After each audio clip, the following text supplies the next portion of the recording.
Everyone deserves support on their mental health journey. NAMI Central Texas offers free education programs, support groups, and resources for individuals and families affected by mental illness. Whether you're living with a condition or supporting someone who is, NAMI Central Texas helps you know you are not alone. Join the movement for mental health awareness and hope. Learn more at NAMICentralTexas.org. That's NAMICentralTX.org. Planning your wedding should be a stress-free, memorable time. But in all the weddings I've been in, and there have been a few, this is never the case. So if wedding planning feels like too much, Simply Eloped is here to make it easy and deeply human. They've planned over 14,000 personalized ceremonies in 37 stunning U.S. destinations, coordinating every detail with real care. You literally just bring your marriage license and they take care of the rest. They are a people core business in the age of AI. Your love deserves simplicity. So visit simplyeloped.com.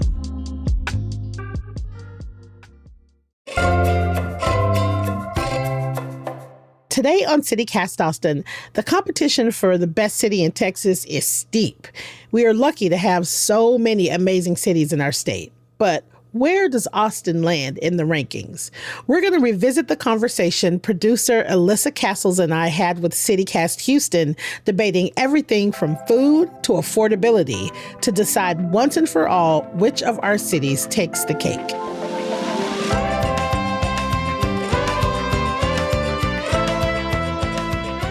It's Monday, December 29th.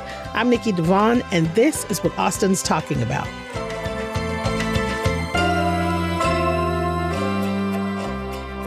I'm Raheel Ramzanali, the host of CityCast Houston, and I am so pumped for this chat, and it is a full house. Executive producer Laura Isensee is here with me. What's up, Laura? Hey, calling in from the 713.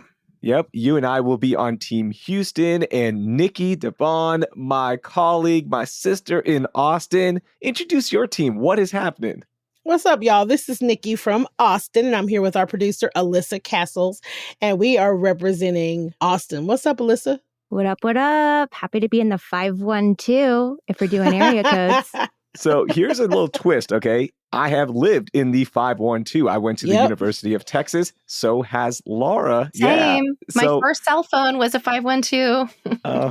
So there you go. We have experience in both, and we both got out as fast as we could. Okay. Whoa. So here, I'm starting this up right now. This is the kind of chat it's going to be. Okay. And here's how we're going to do this. We have a few categories that we're going to focus on, and we'll all make our cases for these categories for our cities. The first one is going to be the music and entertainment scene. We've got affordability, food scene, and of course, the great outdoors, because we love going outside in Texas. Y'all ready for this one? Let's do it. I'm ready. I'm just going to put in asterisks. We like going outside when the weather's nice. Yeah, totally. Yeah, when it's nice, we go out. No, Austinites are outside all the time. We outside. They're sweating. Yeah, we outside.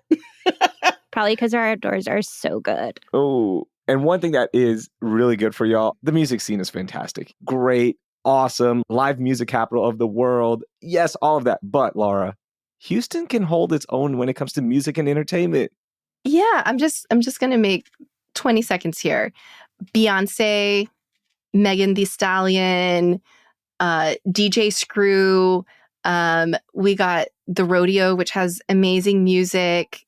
And just going to say it, musicians can actually afford to live here. So I love ACL. I have so many great memories of live music when I was in college at UT, Hook 'em. And so I want to give this to y'all, but we are a very close second, I think, in music.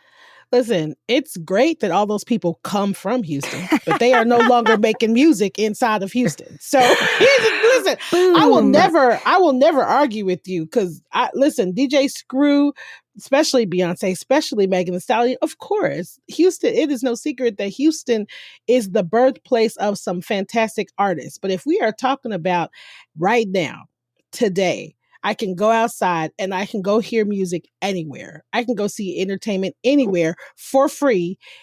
on a Tuesday until 2 a.m. in Austin. We have almost 250 live music venues.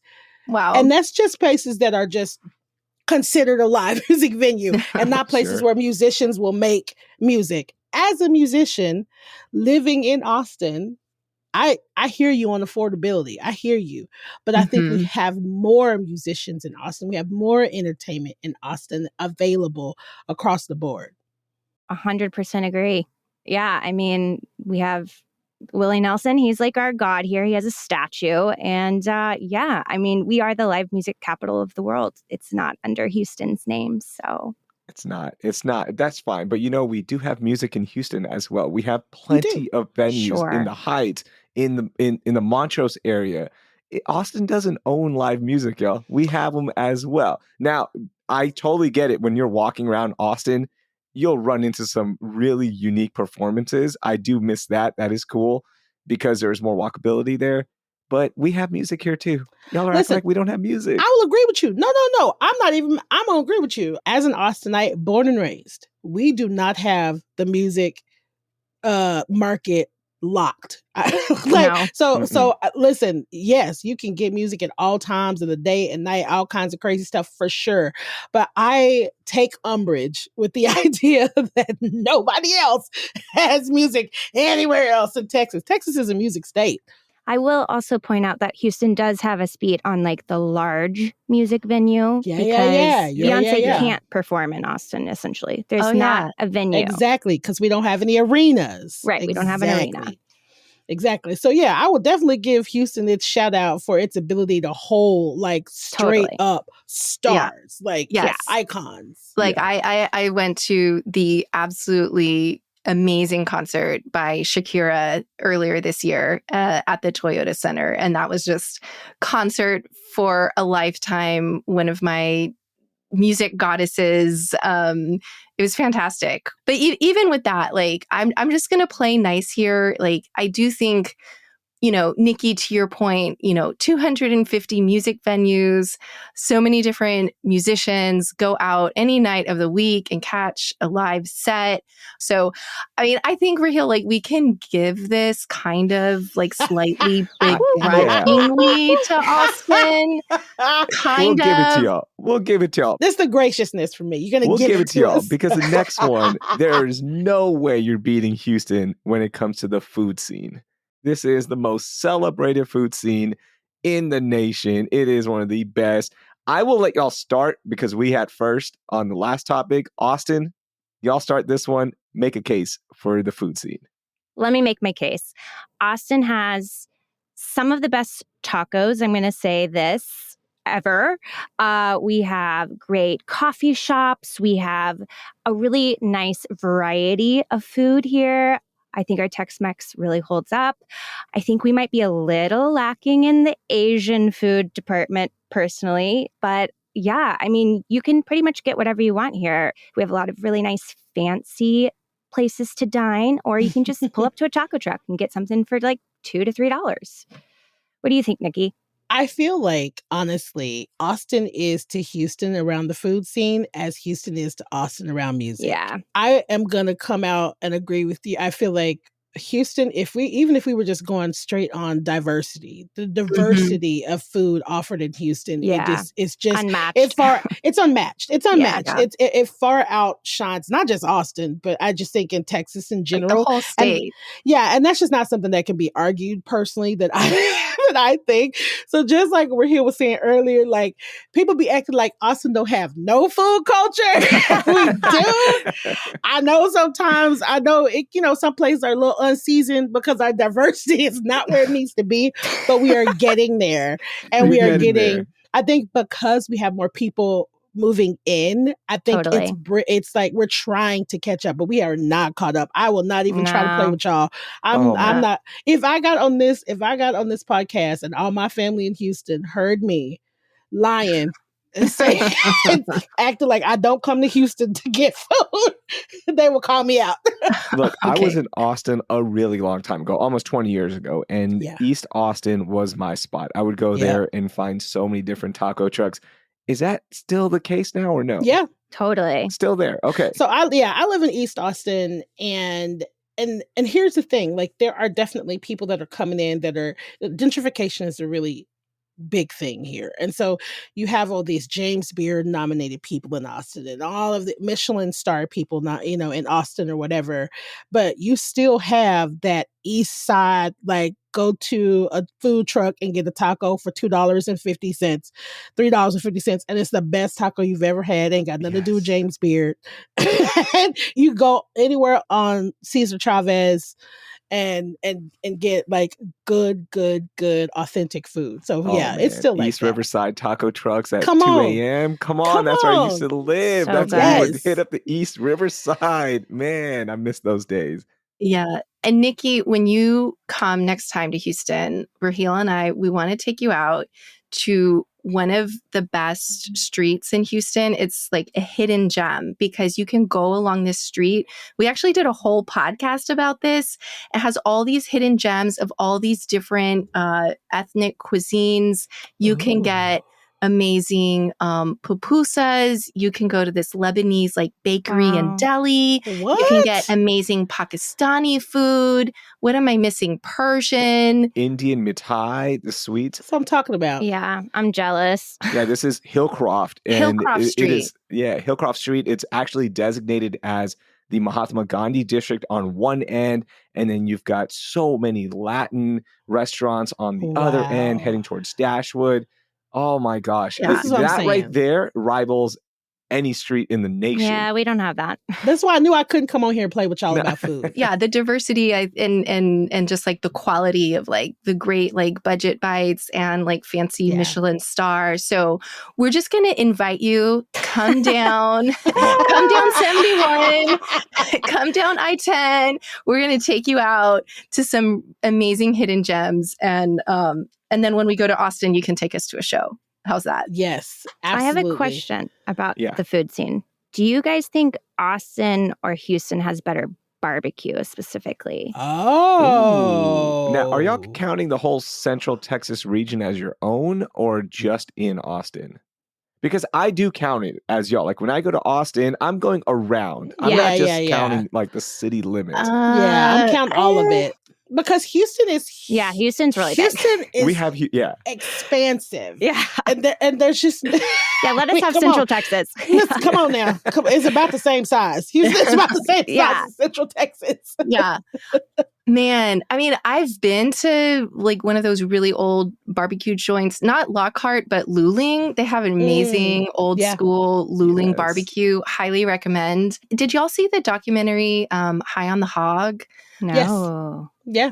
So the barbecue place that they featured there, which was exploring all the different pathways and cultural heritage and evolution of American food from African continent, African American culture in Houston. And they had a whole episode on barbecue, and they featured barbecue from Houston. They featured Interesting. Gatlin's. Well, that's because Galveston was a port city. And if we're talking about history, that makes sense. Yeah. Yeah. Yeah. But I don't know. I think Central Texas might have it sewed up.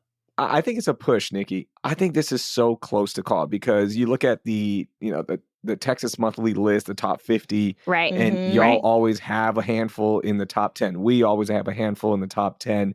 You've got Interstellar Barbecue out there in Austin. Mhm. We've got Corkscrew. Y'all have Franklin's. We've got Feegis, right? Like there's just so many back and forths. I think this is a close push.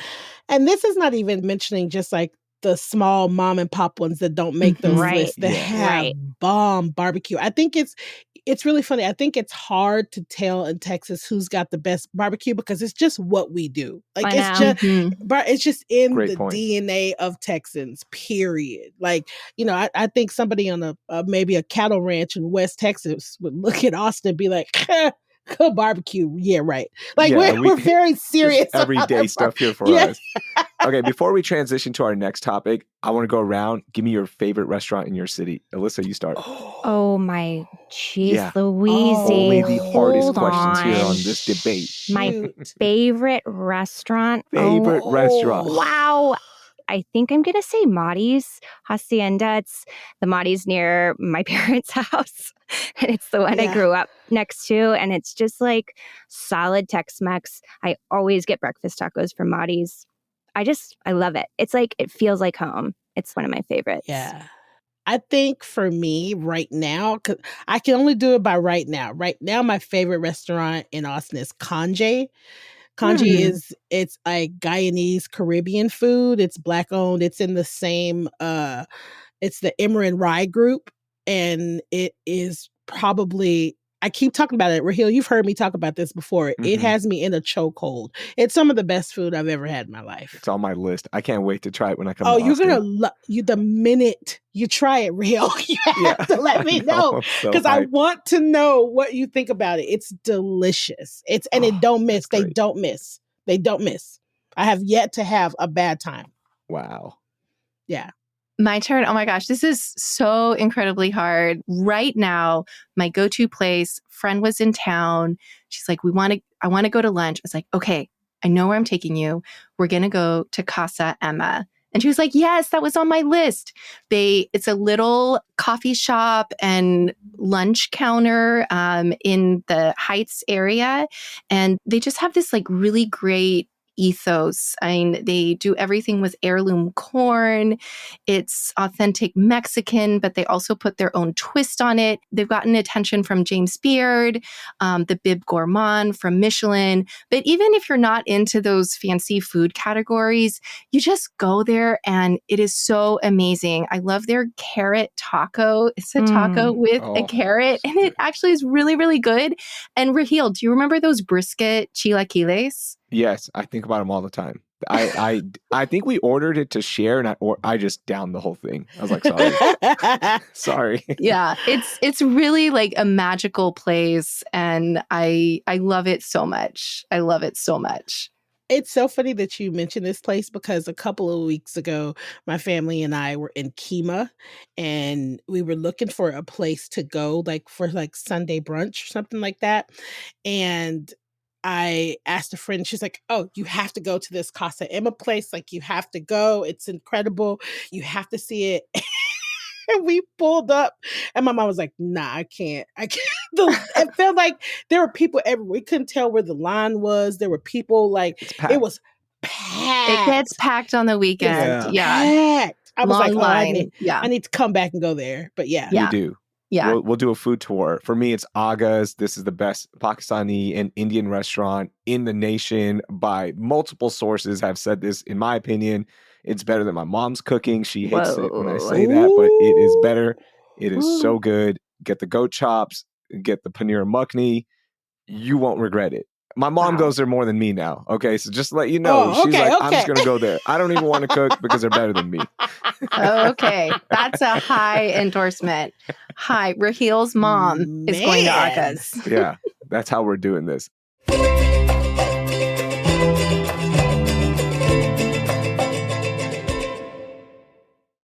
Okay, the next one, this is a really hard one to talk about because this has changed both cities and its affordability.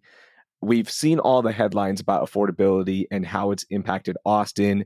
There has been so much growth in our beloved Austin. I remember the Austin of before where it was easy to find a place and the rent was affordable and you can get around. And that's not the case anymore. And the same thing is happening in Houston. It was once known as one of the most affordable cities when it comes to big cities across the nation. And we're dealing with it as well. So let's kick this one off. Elissa, you go first. Yeah, great. So as a lot of people probably know, we are currently in an affordable housing crisis nationwide. And I think what Austin has done, or they're trying to combat that, they've constantly placed number one on national lists as building the most apartments and affordable housing. They just came out with a list recently that, Austin was number one of producing the most apartments in 2025. Houston was number three. Pretty close there. And of course, the only way to solve affordable housing specifically is to build more. Because as you know, we've had a lot of people move in, and that's creating those rent prices to go up. But affordability isn't just about housing. It's also about, buying things that you need. And Redfin has this really cool thing on their website where you can compare cities. And honestly, Austin and Houston are pretty similar as far as the cost of living goes. Interesting. That actually kind of surprises me because I think, I 100% hear you, agree with you. We've talked about affordability on CityCast Houston a lot. And we have a housing crisis in the country and in Texas. And I feel like Austin grabs more headlines and Houston is still holding on to this reputation of being a big city where you can still afford to buy a house. Mm-hmm. But the truth is that's getting harder and harder for people in Houston, especially if you want to live, close inside the city and, or, find a more affordable place out in the suburbs. But I think for us, it's a double-edged sword because we have this reputation of being more affordable, but it's also at what cost? Right. Because we kind of let development go anywhere, like in the floodplains and not a lot of curbs on that. So it's like, yeah, we have cheaper housing and we also flood. So, and it is, there was a report out just earlier this year that yes, we are still affordable compared to other major metropolitan areas, but it's not as affordable as it used to be. It is on the decline. And we got to figure something out to improve this. We just got to. Yeah. That was one of my frustrations, I think, in general, when we left the legislature, is that what do politicians do for all Texans, right? When it comes to home insurance, car insurance, electricity, the cost of all of this is going up and it's impacting Texans, yet not much was done about it. Nothing. Right. I feel like Austin is struggling because for way too long, we didn't want to admit that we were growing. And so we didn't invest in infrastructure. We didn't invest in public transportation. It's like we were trying to, like kind of what you said, Laura, holding on to this identity of being this small kind of weird town. But here we are, and we have all of these people that have moved in and not a lot of places to put them. And so our gentrification is just next level. It's next level. We don't have a sprawling city that people can kind of spread out in. Everybody wants to stay in this same general area. So Austin proper, I would say downtown, central south, central north I would say it's even close to affordable. It's just not. Now we have programs. I'm a part of something that's called SMART program, Smart Housing, and it's an affordable housing thing where you can stay in these places closer to town for an affordable rate, right? My affordable rent is still very high. Yeah. It's still, I mean, it's in the grand scheme of things, it's affordable, but it's still I'm paying more to rent almost than my sister's mortgage payment. That's how uneven and weird it is. Yeah. And the average 1-bedroom apartment is $1,600. What? I actually saw another number. I saw that the average rent for 1-bedroom in Austin was $1,850. And in Houston, it's $1,350. I'm seeing $1,425 to $1,627 is what I'm seeing. And then a 2-bedroom, $1,827 to $2,000. And that is what tracks kind of where I live. And I live Central East Austin. So still not affordable. I will say, though, I think our local leaders are really committed to trying to find a solution to this problem. They're aware, as is the rest of the country. But I do think Austin and probably Texas, just as a whole, they do have some really great local policies in place to combat the problem that we're seeing. Yeah. To your point also, Elissa, outside of rent, I think that affordability in general, things in Austin cost about what I'm finding everywhere else. Inflation is just up. Right. Yeah, but I do think the average cost in Austin is more expensive. When you think of eating out and going out, because everybody wants to be there.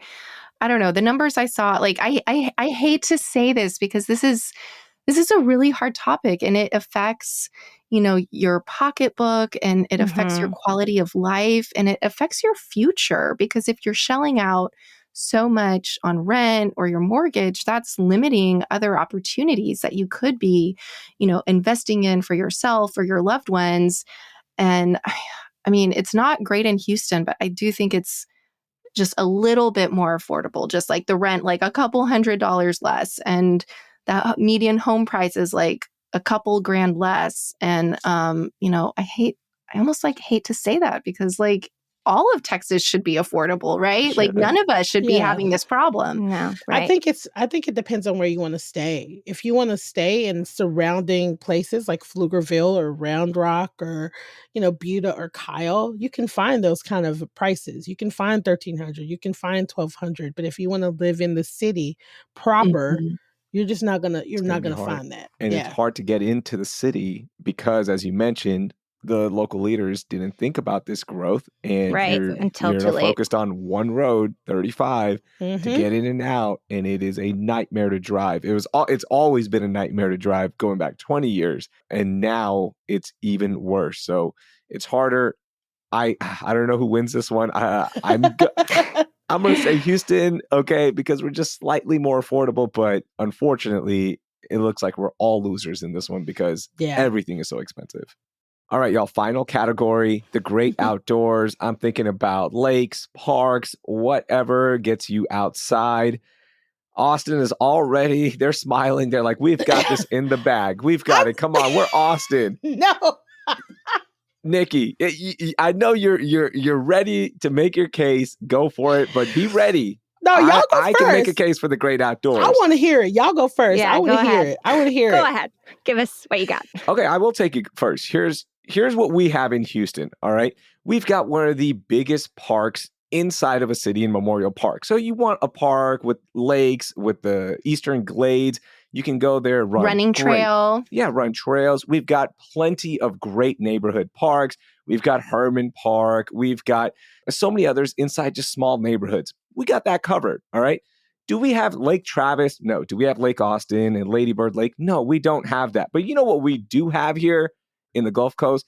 The actual Gulf Coast. We have Galveston. We have a beach. We have a beach. Yeah, we've got a beach just an hour Houston away. Don't have That's a beach. what we have. Galveston has a beach. Yeah. Houston don't have a beach. No. It's part of it. Then Lake Travis isn't yours either. Lake Travis is 40 minutes away. That doesn't count for y'all either then. So I didn't bring up Lake Travis. I'm just saying. I'm coming ready to argue. We have Galveston. We have the beach. And we're only 2 hours away from Central Texas. Okay, if you want to play that game as well. Raheel definitely claims Galveston as like Houston Metro. And I'm just gonna add like 2 cents to this, that Memorial Park, amazing park, bigger than Central Park, so many great amenities there for the entire community. Herman Park, also super cool with the zoo and so many great outdoor concerts and shows that you can catch for free on the hill at the Miller Outdoor Theater. And yeah, I think we have a lot of hidden gems, and our bayous like are just part of the city. And there's so many neighborhoods you can go to and just go run along the bayou, go bike along the bayou, and it's just a little humid. That's all I'll say. Yeah, no argument on that one. Sorry. Sorry, Houston. We can't defend that one. We all got Austin. I mean, you have Galveston, but it's Galveston. I mean, look, no shade. Half the time, I don't feel comfortable going into Galveston. I'm going to say that. No shade to Houston. Nikki, don't disrespect my Galveston. Listen, I'm the mayor of Galveston. Come on, we have blue water like once a week during the summer. It looks so nice. So Austin has about 20,000 acres of parkland. We got about 330 parks, right?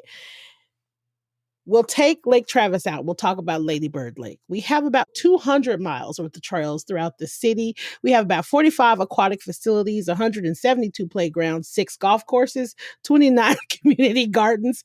But never mind all of that. Our city is built to be outside. 100%. Like Lady Bird Lake is in the middle of the city. It's beautiful. We put all this money into it so that you can kayak if you'd like. We do little tours on little boats so that you can go up and down that little river. I don't do it because I'm not a lake person.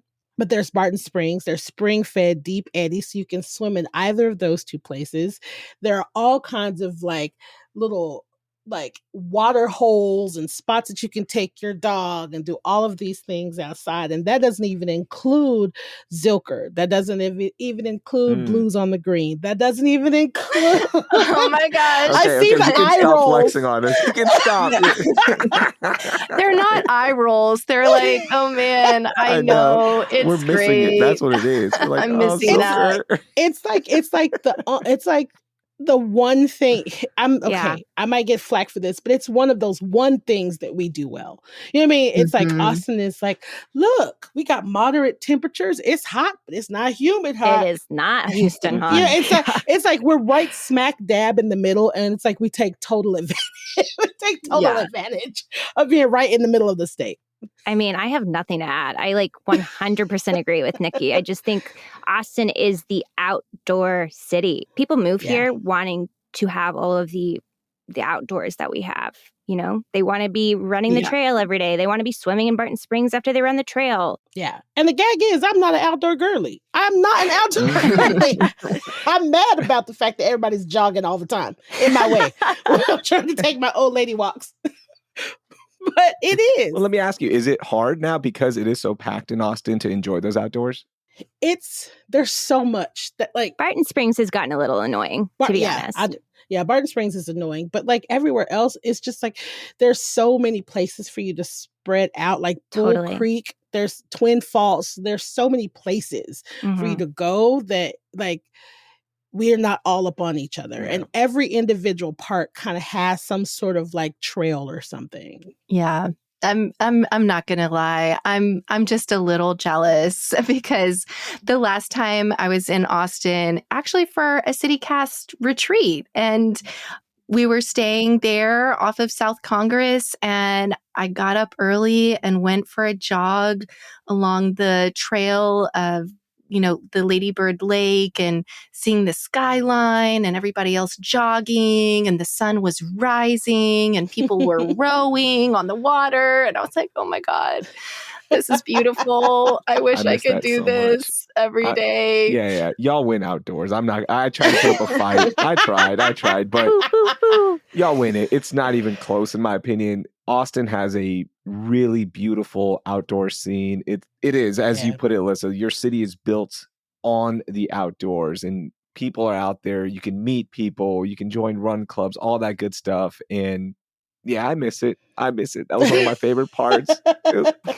We're holding our own. We're getting better at it. Yeah, we're getting better. I mean, I think we technically have more park space, but we have more people. And so that ratio is off. And then y'all do have just magical places. I mean, the springs, we just can't compete with natural springs versus the bayou. I mean, I'm not jumping in the bayou. Sorry. Springs in the bayou. I mean, that's hard.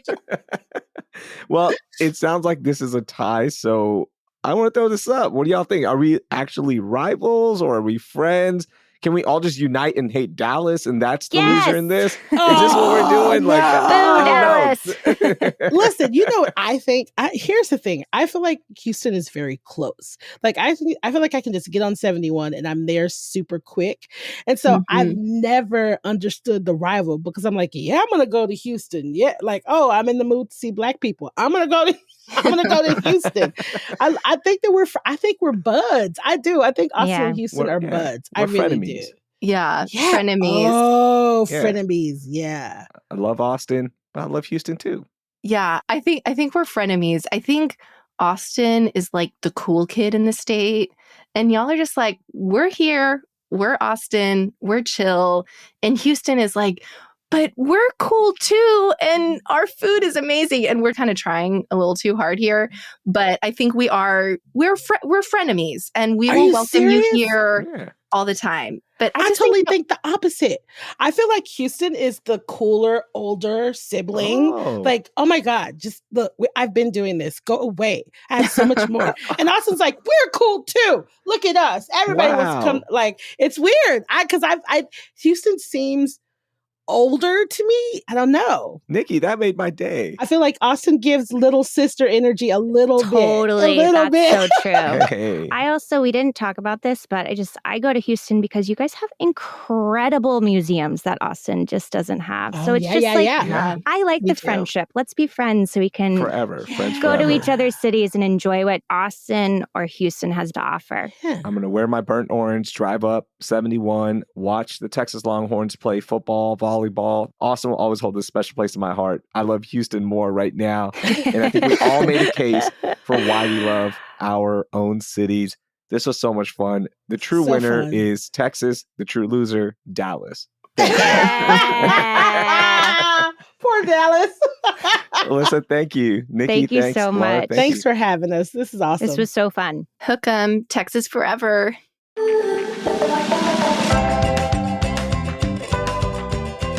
That's all for today here on CityCast Austin. If you enjoyed the show, why not let us know which city you think is the best? Tell your friends, rate the show, leave us a review, and of course, subscribe to our Hey Austin newsletter. And if you want to show us that you really, really love CityCast Austin, support us by becoming a neighbor today at membership.citycast.fm. We'll be back tomorrow morning with more news from around the city. Bye, y'all.